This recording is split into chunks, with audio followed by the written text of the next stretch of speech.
Eu vou te dizer, viu? Ou eu sou muito burro, ou esse Instagram tá de sacanagem comigo, porque não é possível. Não Mas é agora deu possível. certo. Deu certo, graças a Deus.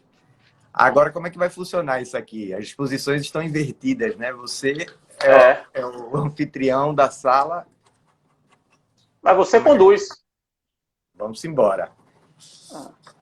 Vamos supor aqui, deixa o pessoal entrar. Vamos supor aqui que estamos no meu perfil e a minha primeira live, que não está sendo no meu perfil, está sendo no perfil de Fred.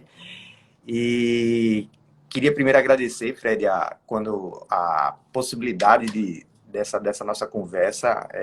Eu sou um total fã do seu trabalho, fã da sua pessoa, um admirador realmente de tudo que é relacionado ao que você faz. E quando você lançou aquela, quando é que a gente vai fazer uma live junto? Eu disse, cara, vai ser com o Fred, a minha primeira live, minha estreia vai ser com ele.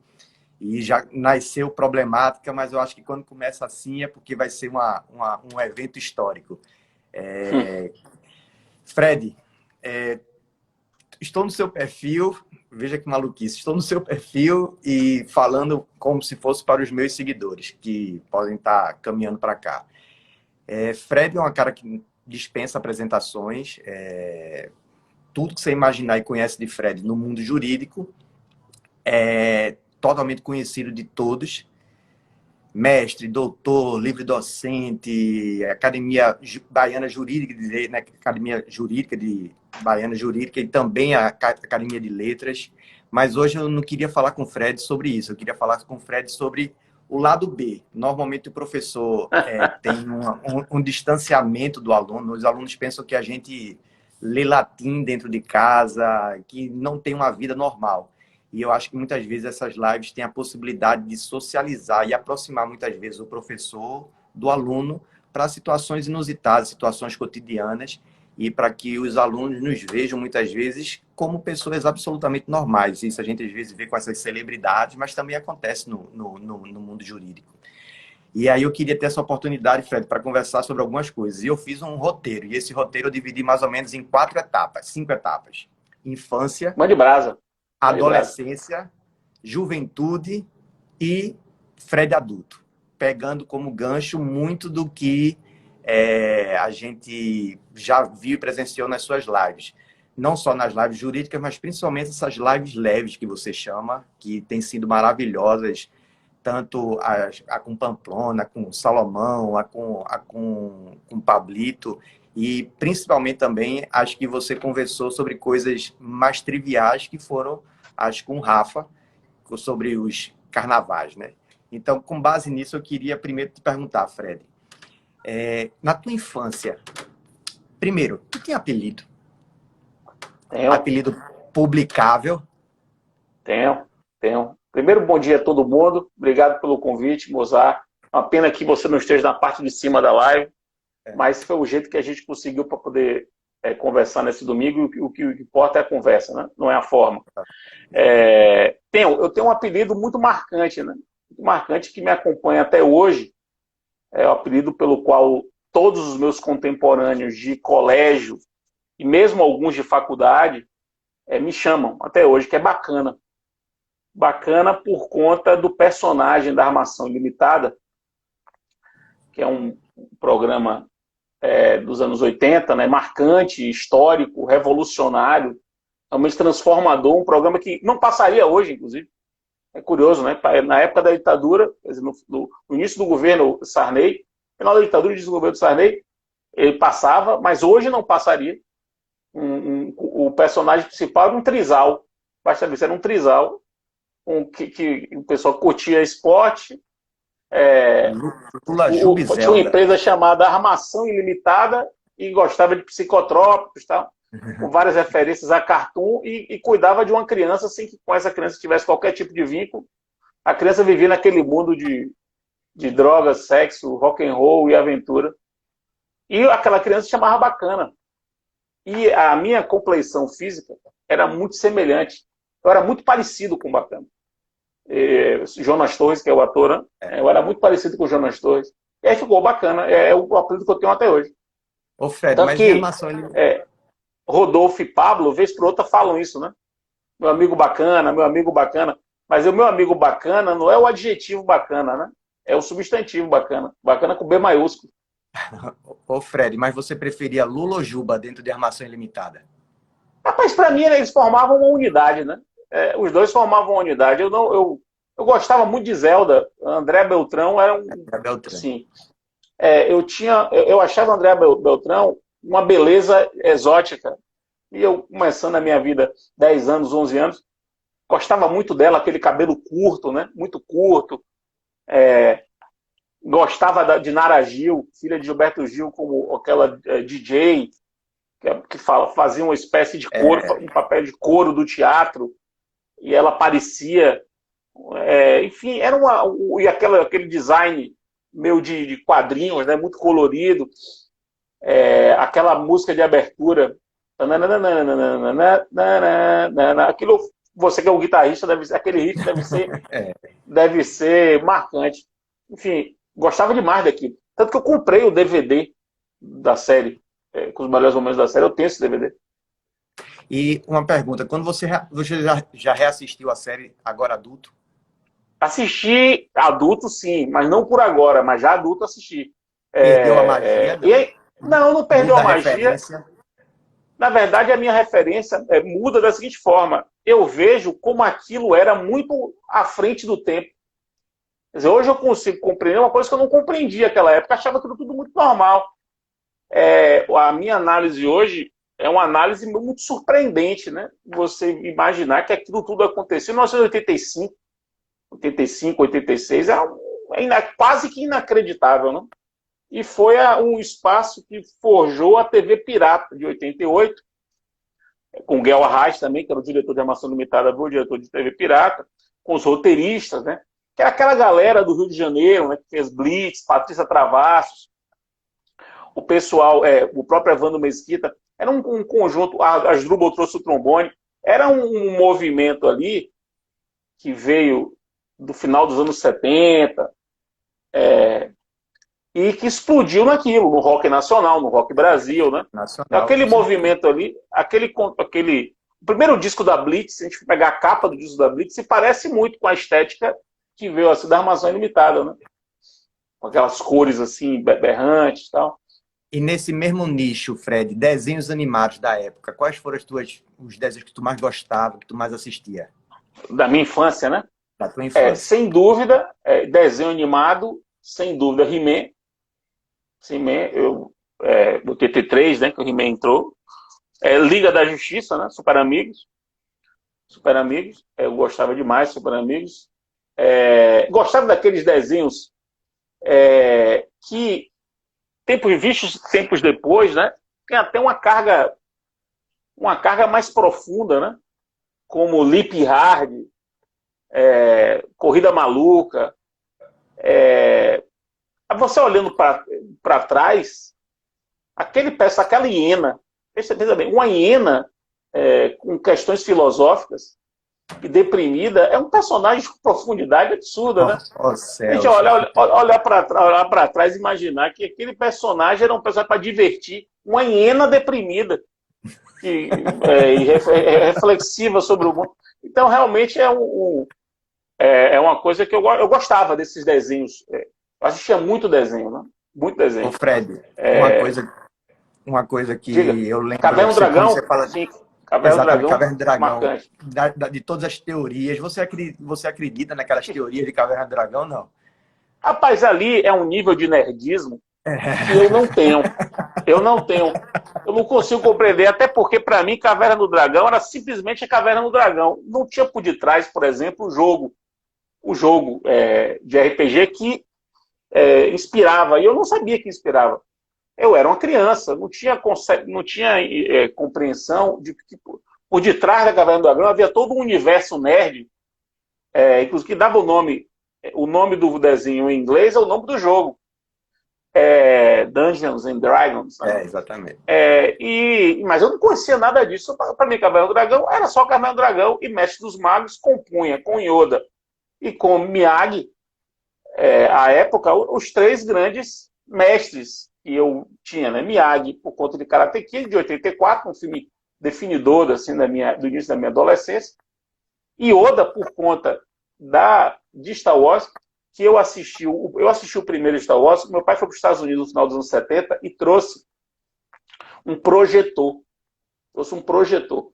Que meu pai tinha fixação por isso. Projetor e trouxe o Star Wars em filme, rolo de filme.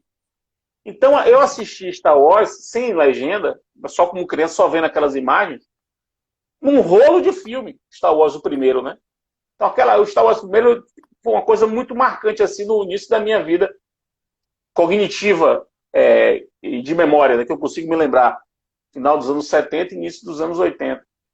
E aí Oda, porque logo depois veio o Império Contra-Ataca e Retorno de Jedi, 80 e 83, aquilo tudo compôs o início da minha infância como um marco, o trio, né, de ferro, que era Yoda, Mestre dos Magos e Miyagi. Embora o Mestre dos Magos fosse um pouco escroto.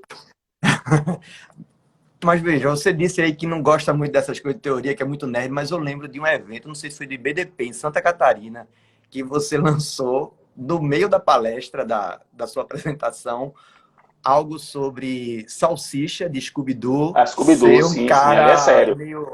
meio, digamos que gosta de psicotrópicos. Como é que você explica isso? Ali foi uma coisa que eu aprendi depois, né? Porque os quadrinhos dos anos 60 nos Estados Unidos é coisa muito séria. Muito séria. Mas eu só pude compreender isso depois, não compreendi isso naquela época. Porque pensa o X-Men. X-Men é um negócio muito sério, né? Muito sério. Porque você pensa, X-Men surgiu no contexto do movimento do Civil Rights nos Estados Unidos, nos anos 60. Então, vem um conjunto de personagens mutantes, diferentes, pessoas diferentes com habilidades diferentes, liderados por um cadeirante, cujo o personagem mais forte era uma mulher, que é Fênix, o personagem mais forte era uma mulher, com uma personagem principal negra, que foi capa de quadrinhos, que é Ororo, né? Tempestade, numa ódio à diferença, né? Numa ódio à diferença. Então é um negócio muito forte. X-Men é um negócio muito sério. X-Men é um negócio muito sério. Quadrinhos naquela época é muito sério. E aí, nesse contexto, eu vi o Scooby-Doo. Veja o Scooby-Doo. O Scooby-Doo é uma diversão, a diversão tal, beleza, mas perceba. Os caras andavam numa Kombi, símbolo da contracultura. Salsicha. Olhe para Salsicha. Veja a figura de Salsicha. Salsicha ficava o tempo todo reclamando que estava com fome. E Scooby-Doo só conversava com ele. Perceba, Scooby-Doo só conversava com ele. O único que dialogava com o Scooby-Doo era Salsicha. E perceba a fumaça escrota que saía da Kombi. Então, os caras que faziam quadrinhos naquela época são os caras que estavam dentro de um contexto cultural e que iriam se comunicar com aquele contexto cultural. Então, isso realmente... Mas eu não sabia nada disso. Isso foi uma coisa que eu só fui perceber velho, né? X-Men, eu lia quadrinhos de X-Men, né? Mas eu lia quadrinhos também porque eu gostava dos super-heróis. Gostava de coisas diferentes, assim, cada um com habilidade. Um voa, o outro lida com tempestade. Agora, eu nunca entendi bem foi o Super Gêmeos, né? Que eu achava sensacional, porque um virava animal, o outro virava coisa com água e gelo. Pô, aquilo é massa, né? Até que veio um sketch do Porta dos Fundos, um dos primeiros sketches do Porta dos Fundos, depois veio Super Amigos, o nome do sketch, ou Recursos Humanos, que os dois Super Gêmeos estavam querendo ser contratados, e aí o cara falando a habilidade dele, o Zan. A minha habilidade é virar água. Ele é uma poça de cima, mas um balde de gelo. Aí você pensa, pô, o cara virava uma asa delta de gelo. Porra, uma asa delta de gelo, que negócio sem sentido para ser carregado por uma águia. Então, realmente, isso não fazia muito sentido. Era um pouco psicodélico, né? Ou você olhando para trás assim, tinha um elemento de psicodelia ali, né? Que foi resgatado depois com Bob Esponja, né? Que é totalmente psicodélico. Né? Você também acredita na teoria que Bob Esponja é aquele lance dos 7 pecados capitais, que cada personagem representa? Aí eu não sei nem do que se trata. Isso está completamente fora do meu repertório. Bob Esponja já veio de um tempo em que eu não acompanhava mais nada. Assim, eu não tenho repertório nenhum para tratar do assunto, não consigo nem de discutir. Eu só vi Bob Esponja, vi umas frases dele, sei que tem Lula Molusco e percebi que tem um elemento psicodélico ali. É o máximo que eu sei. Fred, quando eu imaginei essa live, eu imaginei ela com alguns quiz. Você falou uma vez no FPPC, isso me marcou muito, e depois repeti em algumas lives, que você é um gincanista. Então, a Sou. partir dessa minha interpretação do que seria um gincανista, na minha interpretação, eu quis fazer numa live no domingo alguns quiz, algumas coisas para você lembrar. E a partir disso puxar um assunto. Eu quero que você escute eu vou lançar para você uma música, uma frase, e você vai ter que completar a música, beleza?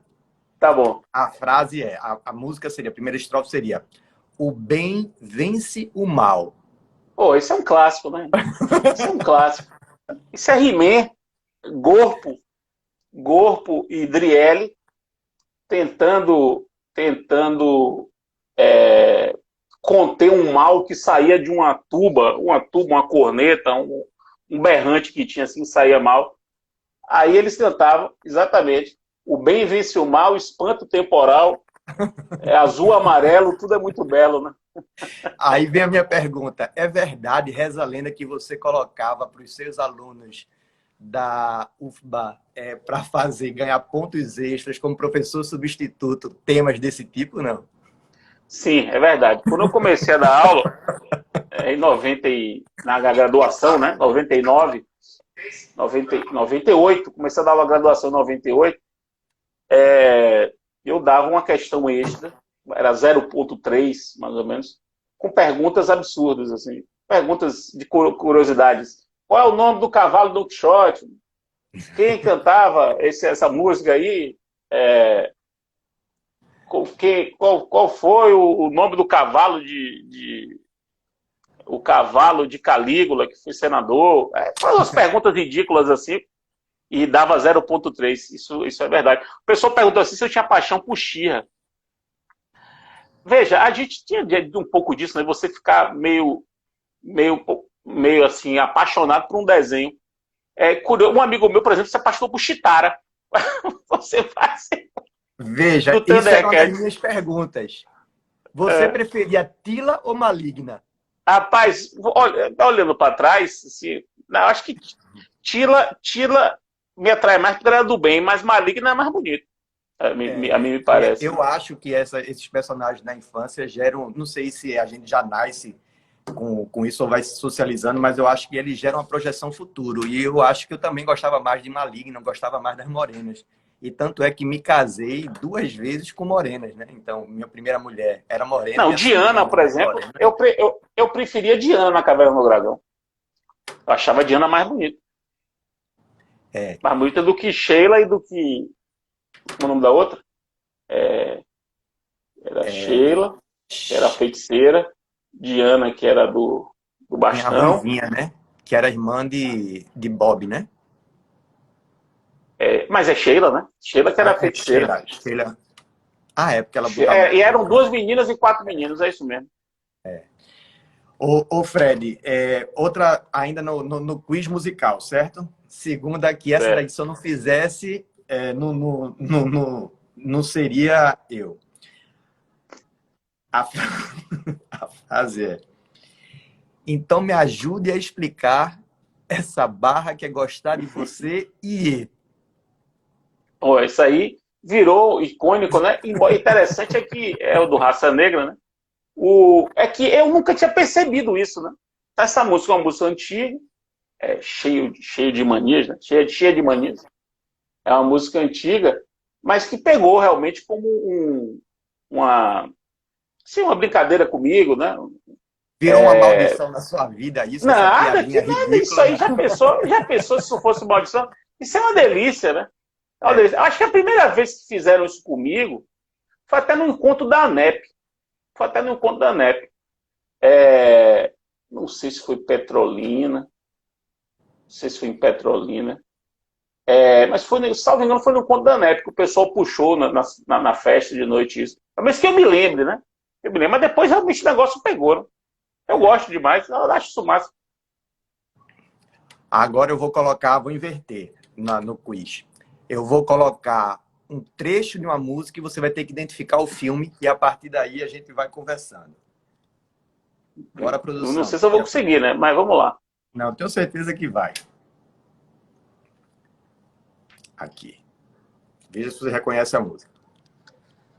Never close your eyes anymore when I kiss your lips. There's no tenderness like before in your face. Pô, eu não tô me lembrando, mano. You're trying hard not to agora acho que vai. But baby, I know it. You lost that love and feeling. Oh, that love and feeling. Pô, me mostra aí lá. Sim, Top Gun, né? Pô, mas você tinha que botar outra. Você tinha que botar a da romântica dele. Ah, com... mas aí a música do Berlim era muito fácil. Eu não queria. É, pô. Queria botar uma parte mais difícil. Interessante é que Top Gun, também retrospectivamente observando, né? É um filme de 86, 87, por aí. É um filme que tornou Tom Cruise o que é. Mas ele tem um elemento ali de homoafetivo muito forte, né? Muito forte. Que, não se, quer dizer, a gente não conseguia perceber isso, né?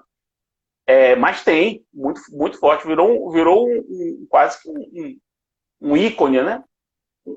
Uma coisa meio icônica disso. E voltaria esse ano, não sei se vai passar com a pandemia, mas voltaria esse ano. Eu acho que esse ano, no caso da pandemia, eu acho que não sai mais não, mas eu acho que no próximo ano ele deve sair. E aí, Maverick, o nome do filme. Aproveitando esse espaço, e também referências, né, de música.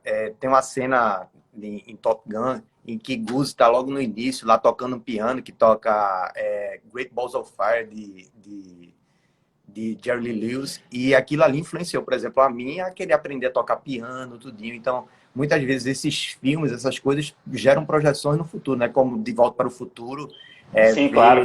Mark McFly tocando Chuck Berry ali, aquilo ali, meu Deus, eu preciso marcante, né? tocar guitarra, eu preciso tocar essa música.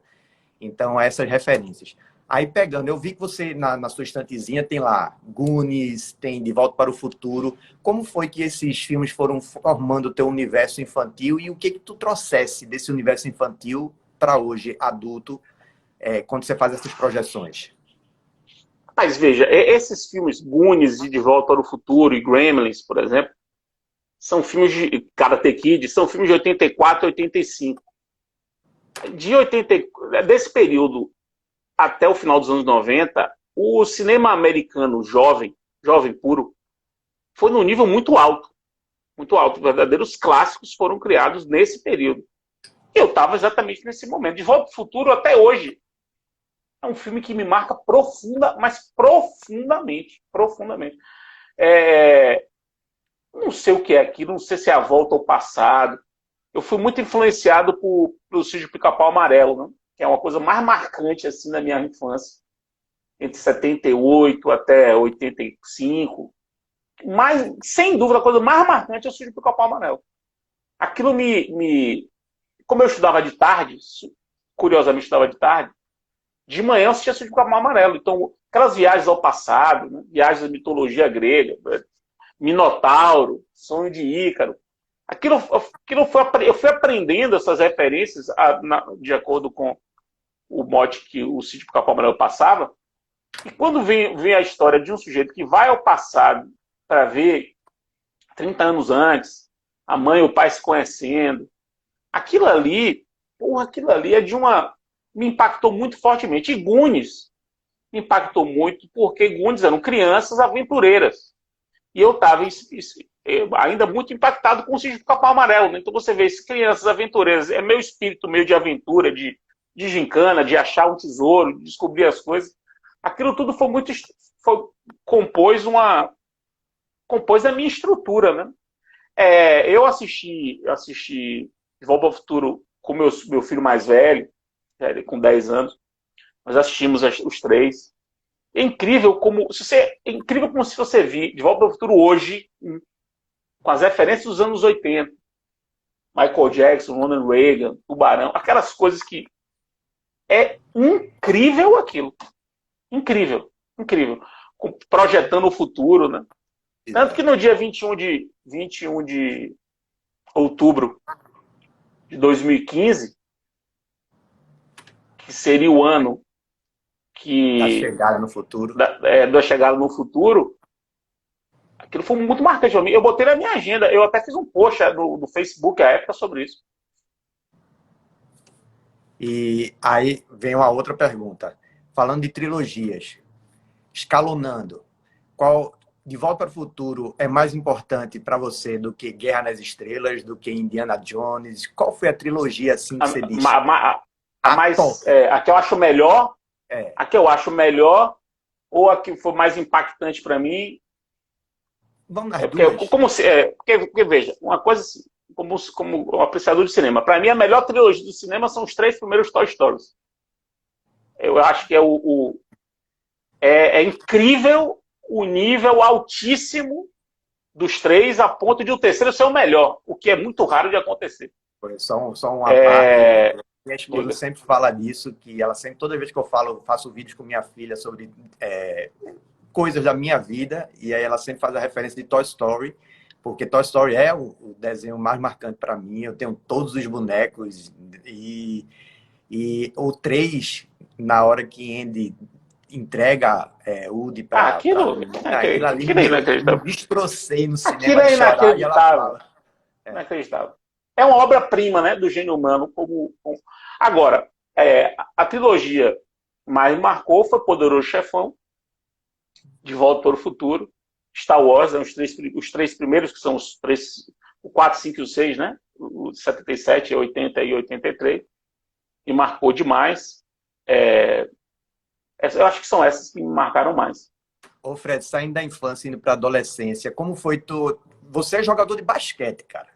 E toda vez que a gente fala, aí as pessoas, Fred, jogador de basquete, Fred, jogador de basquete. Como é que o basquete entrou na tua vida? Como foi tua adolescência? Rapaz, eu quando eu fui para a quinta série, né? Hoje, sexto ano, eu mudei de colégio e a educação física em esporte era uma atividade. E aí eu escolhi basquete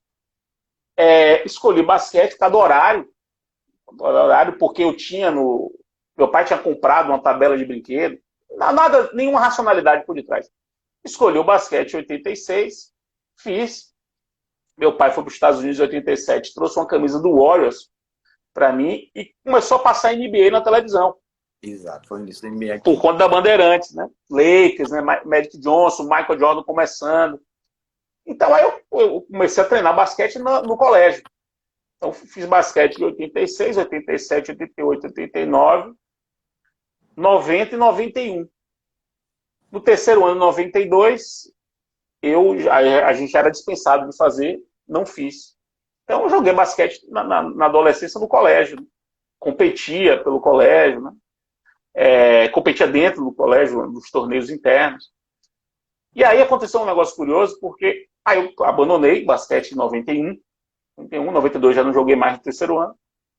Quando em 2016 morreu um amigo nosso, repentinamente.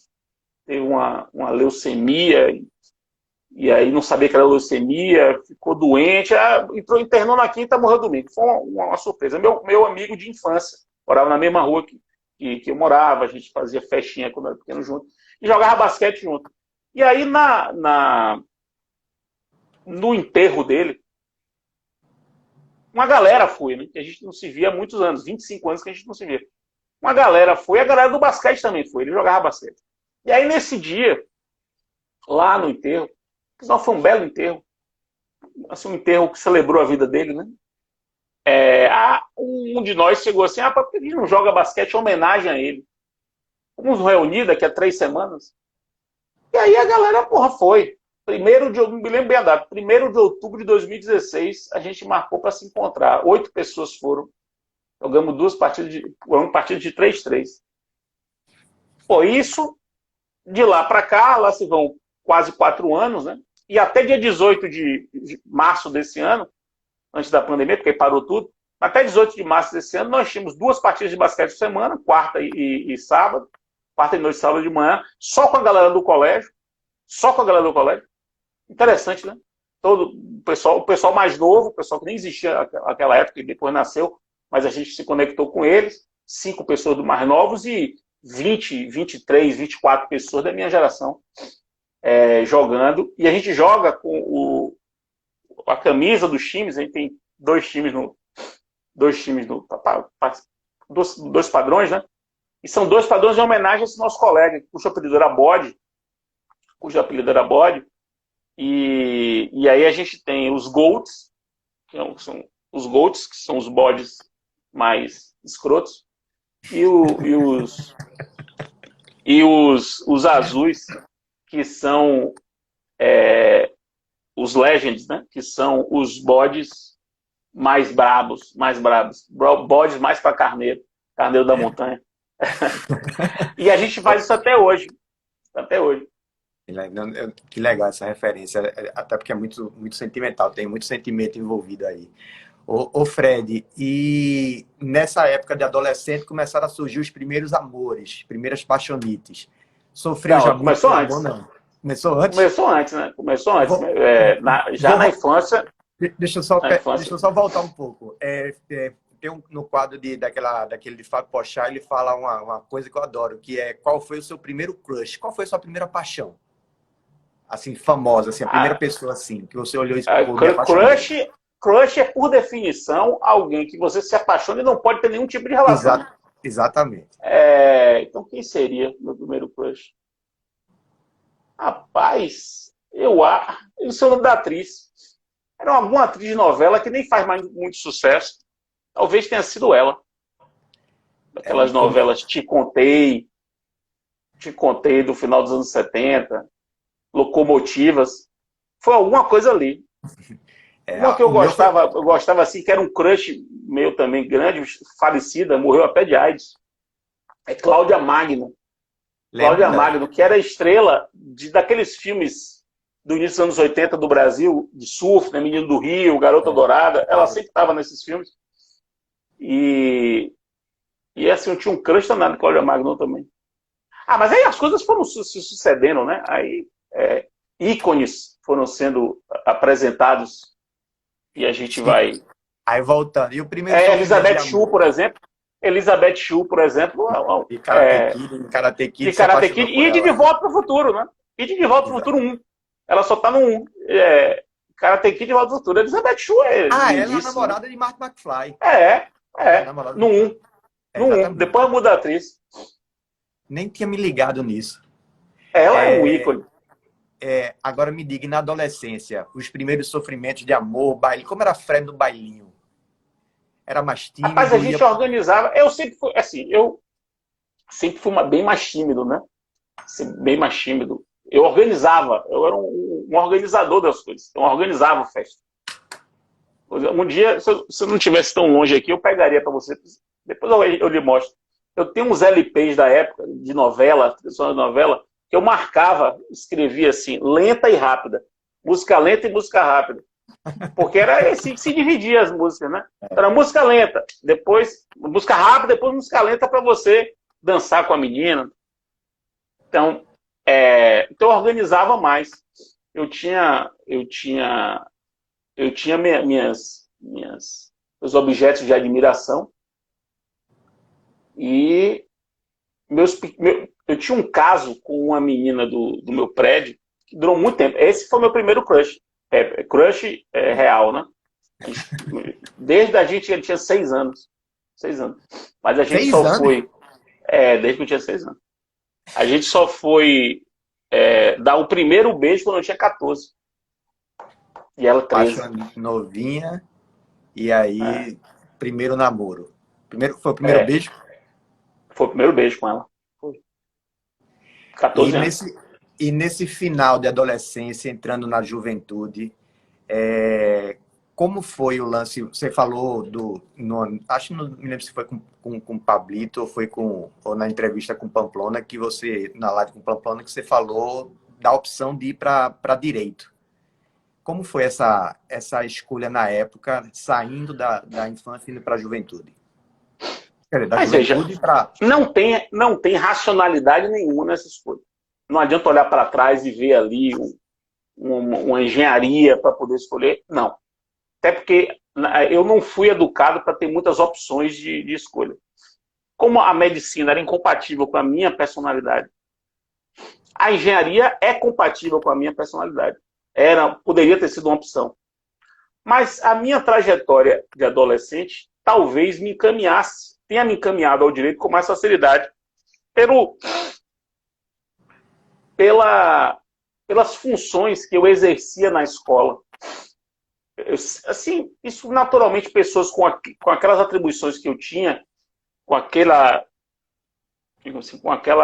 função ecológica no ecossistema da escola que eu tinha, essas pessoas eram encaminhadas para direito com mais naturalidade. Foi o que aconteceu comigo. Eu não tive processo vocacional, por exemplo. Nada disso. Foi. E eu só me encontrei com o direito no terceiro ano de faculdade. Muito claramente. Nos 2 primeiros anos, aquilo para mim era uma extensão da minha adolescência. Com Salomão. Salomão estava nesse contexto. No contexto da minha... Salomão era uma peça num quebra-cabeça mais complexo que envolvia idade, que envolvia o início do estágio, que envolvia a reforma do CPC de 94 e a descoberta de Calmon, que envolvia aquele ato meu rebelde de ter dito depois de 25 de julho de 95 que eu ia entrar no mundo adulto. Então é uma série de circunstâncias psicológicas e sociais e econômicas da época que foram fazendo com que eu me motivasse, fosse me motivando mais. E aí, a partir de 95,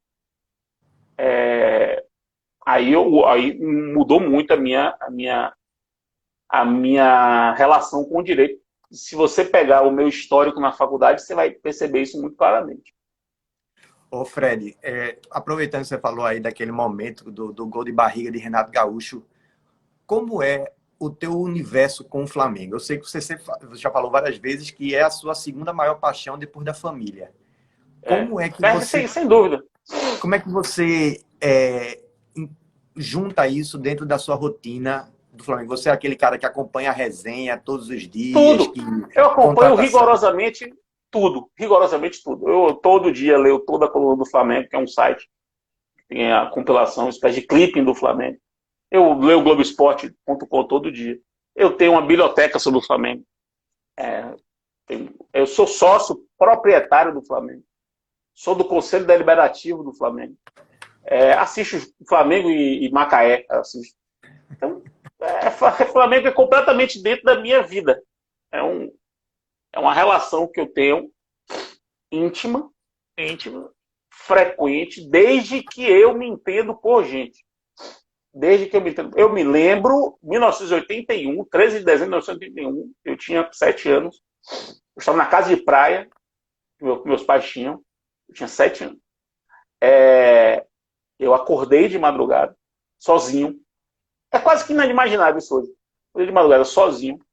Fui à sala, uma televisão pequenininha, televisão cujo monitor é menor do que o monitor do meu computador. Fiquei ali assistindo aquele jogo. Uma imagem até ruim, mas assisti. Quando terminou o jogo, eu fui para a cama de meu pai e fiz assim, puxei meu pai e fiz assim, campeão do mundo.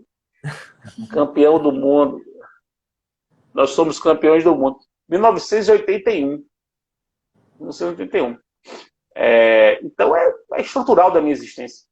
Eu lembro uma vez, Fred, que você mostrou a camisa, acho que de 87, de 86, aquela branca autografada por Zico. Como você se encontrou com o Zico? Me encontrei com o Zico. E como foi na esse Olimpíada de 2016. Na Olimpíada de 2016 no Rio, eu fui ao Rio para ver a Olimpíada. E o presidente do Flamengo, Eduardo Bandeira de Mello, de que eu me aproximei por um tempo, assim, até hoje tenho proximidade com ele, ele soube que eu estava no Rio, um amigo comum disse, a Fred está no Rio. Aí o presidente Eduardo chegou assim, Fred, quer conhecer Zico? Conhecer Zico? Rapaz, Zico talvez seja a única pessoa que eu estive próximo, que eu não sabia o que falar. Imagina. Não sabia o que falar. Eu acho que assim, talvez acontecesse isso comigo com o Caetano, com o Chico Buarque. Nem Barbosa Moreira teve sobre mim esse impacto. Eu comprei a camisa, se fotografou, eu não lavei essa camisa não é lavada, nunca foi lavada. Essa camisa nunca foi lavada. Eu usei essa camisa todos os dias, todos os jogos da Libertadores do ano passado. Nunca foi lavada. Fui para a final dos Jogos Olímpicos de Futebol. Fui no Rio, aquele sábado. Eu fui com ela. O Brasil ganhou a medalha de ouro porque eu estava com a camisa assinada do Zico. Eu tenho convicção plena disso. Você é supersticioso, Fred? Não, eu não acredito em nada. Eu sou um ateu convicto. Mas, na verdade, eu acredito nos milagres do povo, né? Eu acredito nos milagres que as pessoas podem produzir. Nisso eu acredito. Nesse ponto, eu sou Jorge Amadiano. E adoro ver as coisas, né? Adoro ver o modo como as pessoas direcionam sua fé, né? Gosto muito de arte religiosa, gosto de manifestações religiosas, e me divirto com a cultura. A cultura religiosa é a cultura das superstições. E tudo isso me diverte profundamente. Mas eu sou um... Eu acho isso muito curioso. Você se coloca como ateu e tem toda essa proximidade com essa religiosidade ao seu redor, né? Aquela sua entrevista com o Paulo foi sensacional. Eu me lembro muito de sua postagem na época da canonização de Irmã Dulce. E assim, fui lá. Parece para mim meio antagônico a pessoa ser ateu e ter uma cultura religiosa tão grande quanto a sua. Mas eu vejo a Karnal também. Karnal se diz nessa mesma situação, né? De um cara profundo, estudioso e apreciador. Mas eu fui muito educado muito fortemente na religião católica. Eu, como filho mais velho dos meus pais, eu ia para a missa todo domingo. Eu fui o único que passou por isso. Eu e mais meus 3 irmãos, ninguém passou por isso, só eu.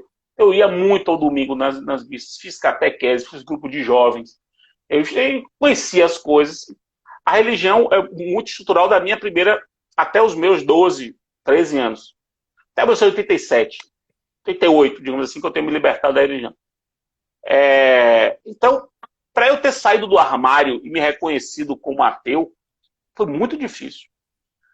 E já adulto, com 24 anos, quando eu vi a primeira Eucaristia de meu irmão mais novo, meu irmão caçula, quando eu fui, eu já era adulto, já era advogado, enfim, professor. E aí eu vi ele, eu pensei, rapaz, ele está se confessando com 10 anos. Aquilo foi uma violência que eu percebi com 24 anos, uma pessoa de 10 anos ser chamada a confessar-se por um fato que ele não sabe qual é, então a acusação ela é aberta, e você chega ao padre, e o padre diz, se confesse, aí você, de quê? Não, confesse, diga tudo que você fez de errado em sua vida. Você tem 10 anos.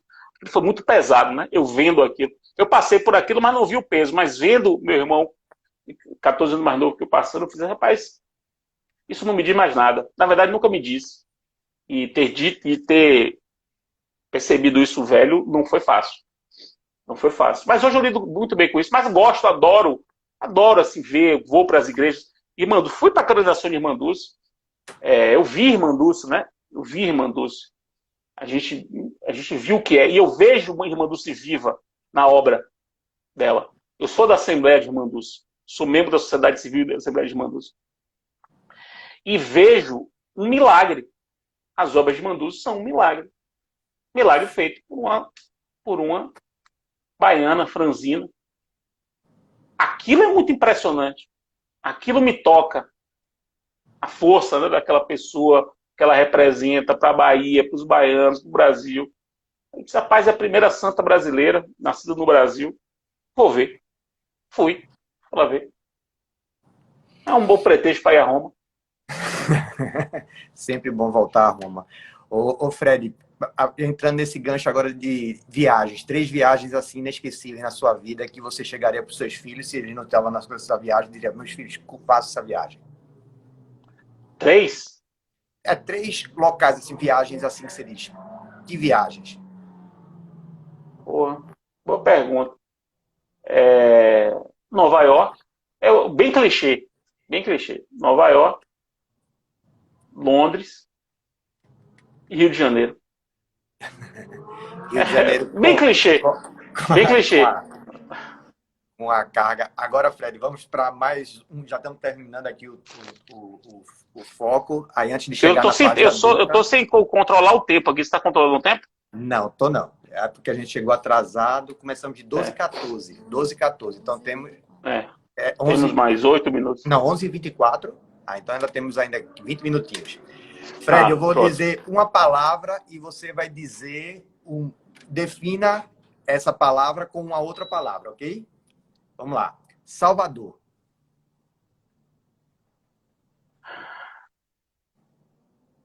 Tem que ser uma palavra só? Uma palavra.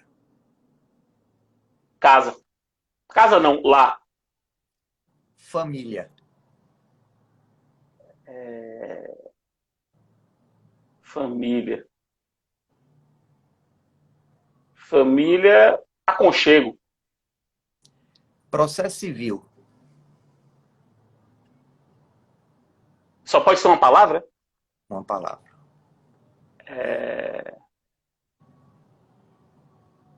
Curiosidade. Sambô.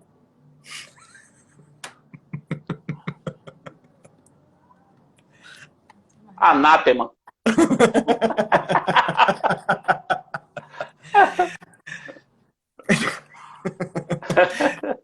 Fred, com base nisso, você falou no finalzinho da live com o Pamplona e isso me chamou muita atenção. A música cafona.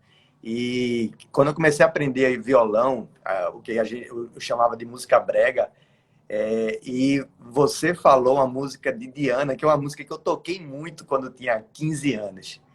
O que é essa sua playlist? Eu fiquei muito curioso com essa eu não lhe mandei, não? Eu não lhe mandei minha playlist, não? Porra, eu vou lhe mandar. Veja bem, para eu poder explicar isso, eu tenho que mostrar esse livro aí. Eu Não Sou Cachorro, Não. Música Popular Cafona e a Ditadura Militar. Quem não leu, leia. Quem não leu, esse livro está citado no meu curso, no volume 2 do curso. Se procurar, vai ver na biografia, esse livro está citado. Esse livro é um livro muito marcante na minha vida. Esse livro é um livro de 2002. Vou confirmar aqui com você. 2002, exatamente. Eu li quando saiu. E é um livro que tenta provar que a ditadura militar, em relação às canções, não se ocupava apenas das canções de protesto. Canções da elite universitária, Chico, Caetano, Milton. Não é só esse lado elitizado, que era alvo, sofisticado, né? Supostamente sofisticado, que era alvo da ditadura. A ditadura tinha um elemento moralista de também ir na cultura mais popular, mais brega, mais cafona. E eu não tinha percebido isso. Eu não tinha percebido isso até então. E eu sempre gostei muito de ler sobre ditadura militar brasileira. Pois bem, lendo esse livro aqui, aquilo me despertou. E eu passei a ver o cafona de uma maneira como os tropicalistas viam o cafona. Não por acaso, no Panis et Circenses, disco fundamental, né, há uma regravação de Vicente Celestino. Há uma regravação de Vicente Celestino. E eu sempre tentava buscar, mas por que os caras que tocavam guitarra, ouviam Beatles, né, tanto na vanguarda da poesia concreta, dos neoconcretistas brasileiros, Elliot Sica, Lígia Clark, Lígia Pape, os caras no Stream Terra em Transe, Zé Celso Martinez, a cultura dos caras é uma cultura bem sofisticada, eles iam para Vicente Celestino. Aquilo sempre me interessou, essa mistura, né? Quando eu li esse livro, isso veio com muita força em mim. E aí eu passei a perceber que a beleza que eu recusava de ver na música cafona. E aí fui atrás dessas referências. Até que em 2014, eu resolvi fazer essa coletânea, fui buscando essas referências. E aí eu fiz uma tipologia dos cafonas, o cafona raiz, o neocafona, o cafona das elites. Marisa Monte é uma cafona das elites. O último disco de inéditas de Marisa Monte, O Que Você Quer Saber Sobre a Verdade, que você quer saber da verdade, é um disco de música cafona. Depois é uma música cafonaça, né? Nossa, mas é uma música cafona feita por Marisa Monte, que já gostava da cafonice. Veja que em 1991 ela gravou, ela tocava no Show Mais, que eu fui aqui em Salvador, inclusive. Você Não Serve Pra Mim, de Roberto Carlos, que é um clássico da cafonice. Inclusive, recentemente, ela colocou isso, né? Agora, em junho, ela teve um projeto de buscar o que ela tinha em vídeo, o que não estava em streaming, e botou tudo no streaming e colocou Você Não Serve Pra Mim. É um clássico da cafonice. O início de Roberto Carlos é muito cafona mesmo. Né? Não, mas é uma cafonice incrível, né? Porque se você pensar em detalhes, mas Detalhes é simplesmente uma obra-prima, né? A gente não pode negar. Detalhes é uma obra-prima. Uma obra-prima. Costumes. Depois vocês vejam a letra de Costumes. De repente ser livre até me assusta. Me aceitar sem você, certas vezes me custa. Como posso esquecer dos costumes se nem mesmo esqueci de você? Isso é muito bonito, né? Isso é muito bonito. Luiz Airão. Luiz Airão tem uma música, inclusive foi regravada por Vanessa da Mata, que tem um elemento de cafona raiz ali, ela gosta disso, embora seja bem pop, bem para o século XXI. Então tem coisas muito boas. E Por Que Brigamos, de Diana, que é essa música, é sensacional. Veja o papel de Raul Seixas na música cafona. Eu já levantei essa questão para a galera refletir. Raul Seixas era produtor de gravadora nos anos 70 e ele produziu boa parte dessa música cafona que fez sucesso. Inclusive ele tem letra de música cafona. Ainda Queima a Esperança, que Diana gravou e Leandro e Leonardo gravou, Ainda Queima a Esperança é de Raul Seixas. Lê Ainda Queima a Esperança, música cafona clássica. A Maçã, é música pouco cafona, a Maçã. Total. De Raul Seixas. Então, esse resgate aí, eu gosto de perceber beleza onde as pessoas veem cafonice. Ou seja, a beleza da cafonice, ou do que se entende como brega, é uma coisa que me atrai profundamente.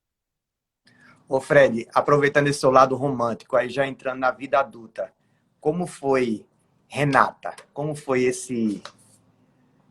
Renata é minha esposa, né? Que a gente começou a namorar por conta da gincana que eu organizei em 94. Eu já era ex-aluno do colégio, e fui chamado para organizar a gincana de 94, ano em que ela, Renata, era terceiro ano do ensino médio. Foi líder de uma equipe. E na festa pós-gincana, sempre tinha uma festa pós-gincana, na festa pós-gincana a gente ficou. Ficou por um acaso, porque os nossos alvos respectivos eram outros. E ambos não foram. Isso é uma coisa... Por isso que uma vez eu fiz uma postagem para eles assim, o nosso encontro se deu em razão de um grande desencontro, né? Ou de um duplo desencontro. Isso foi em 1º de outubro de 1994. Lá se vão, portanto, 26 anos, né? 26 anos. É difícil me imaginar. É difícil me imaginar. É difícil lembrar, por um lado, mas é bom por outro, que praticamente a minha vida adulta inteira, praticamente toda ela, foi com ela. De modo que acho que nós dois, né? Tanto ela também, porque ela começou a namorar comigo, eu fui bem namorado dela. Ela começou a namorar comigo, tinha 17 anos, eu tinha 20. Então, nós dois hoje somos muito daquilo que nós dois construímos, né? É difícil, então, chega um ponto que é difícil você separar uma coisa da outra. Como eu estava dizendo, me lembrei de Vinícius de Moraes, né? A vida é a arte do encontro, mas quantos desencontros nós temos pela vida, né? Então foram dos seus desencontros que surgiu esse encontro lindo. Vou fazer mais um teste agora para ver se você reconhece a música, ok? Vamos lá. Certo. Sim, isso aí é sensacional, né? Isso é história sem fim. É, Na versão Stranger Things. Stranger Things. Só que isso é História Sem Fim, que é o filme dos anos 80, que eu assisti 3 vezes no colégio. E aí, em Stranger Things, que se passa nessa época, né? Os meninos de Stranger Things cantam essa música. E me pegam completamente de surpresa. Eu não ouvi essa música há 26, 5 anos, sei lá, em 1990, não ouvi a música. Só que no primeiro verso, que aquele menino canta, Dustin, o primeiro verso eu fiz História Sem Fim. Mas incrível como ele conseguiu escavar isso da memória mais profunda. Fiquei profundamente emocionado com aquilo. Na hora eu falei até com o Renato e com o meu filho mais velho que estavam assistindo. Fiz História Sem Fim. O cara resgata isso. E num contexto totalmente tudo a ver, né? Tudo a ver com a história. Incrível. Realmente, muito boa lembrança. Sua também, agora ter me lembrado disso. Como as séries entraram na sua vida, porque eu vi que tem Breaking Bad, White tá ali atrás. Entraram por conta de minha irmã. Minha irmã, que já gostava de séries desde muito tempo e dizia que era bom ver, e eu não via. Mas não via. A série que eu vi era MacGyver, aquelas séries da minha época, Incrível Hulk, Minimal, Automan, mas isso não era série. Não era série, não tinha uma história por detrás. Né? Eu só comecei a assistir mais séries em 2008 por conta que eu comecei Grey's Anatomy e Dr. House. House e Grey's Anatomy me captaram, me pegaram. Aí, a partir disso, eu passei a assistir muita série. Mas eu não sou um grande, assim, conhecedor de série, não. Eu passei a assistir várias, mas não é o meu forte. Não é o meu forte. Agora, Breaking Bad, pra mim, Mad Men, pra mim é a melhor de todas. Breaking Bad, Game of Thrones, as duas que vêm depois. Mas Mad Men, pra mim, é uma obra-prima. Obra-prima mesmo. Mad Men, é difícil imaginar um defeito. Ô Fred, aí já entrando na vida adulta como professor, perrengue em sala de aula, já passasse por algum? Perrengue? Eu já passei. Já passei por algumas situações que eu reputei estranhas. Uma foi que. Nunca me esqueci disso. Eu costumo ter isso na sala. Eu disse, olha, muito importante, viu? Muito importante. E nessa hora, o muito importante para o aluno costuma ser assim: vou anotar, vou escrever. Né? Aí todo mundo fica preparado, né? Muito importante, aí todo mundo fica preparado. E eu estava assim, na frente de um aluno, na primeira fileira, eu estava na frente dela. E ela cruzou os braços. E aí eu olhei para ela, também não passei assim, mas disse assim: olha, muito importante. Importante. Mas ela olhou para mim nos meus olhos, ela estava no meio da fila e fez assim: eu não vou anotar. Rapaz, eu achei aquilo. Ela foi com uma violência para cima de mim. Eu não vou anotar. Quase que eu peço desculpa. Nunca esqueci disso. E a outra vez foi quando estava na sala discutindo, aí discutiu algum tema relativo a salário de professor. Aí eu falei do meu salário de professor e disse: eu ganho tanto. Aí um aluno se levantou e falou assim: professor, o senhor não pode falar sobre o seu salário. Porque o senhor é branco, o senhor é homem, o senhor é cis, o senhor é professor, o senhor é advogado, o senhor tem dinheiro. O senhor não pode falar. Aquilo me impressionou bastante. Agora, 24 segundos para terminar, 23 segundos, 22 segundos. Fred, aquela pergunta final que está lá no Pochá. O que você diria na sua lápide? Aquela mensagem. Gicanista, aqui jaz um gicanista, tropicalista e flamenguista. Beijo, cara. Obrigado. Beijo.